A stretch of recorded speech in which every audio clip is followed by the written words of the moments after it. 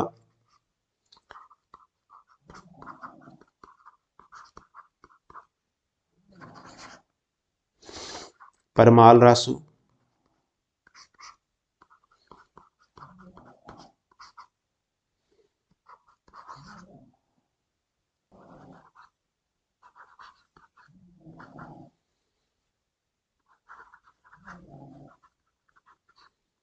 अमीर खुसरो की पहेलियां और मुकरियां,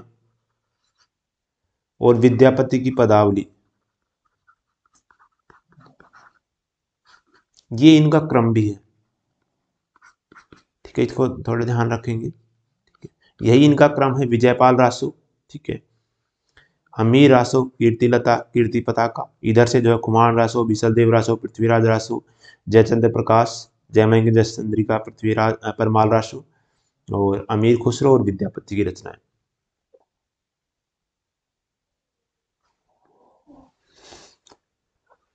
चलिए धन्यवाद। ये जो हमने जो 12 रचनाएं देखी है, ठीक है, नेक्स्ट क्लास में जो है इनके बारे में हम डिटेल से विस्तार से जो है अध्ययन करेंगे। धन्यवाद सभी।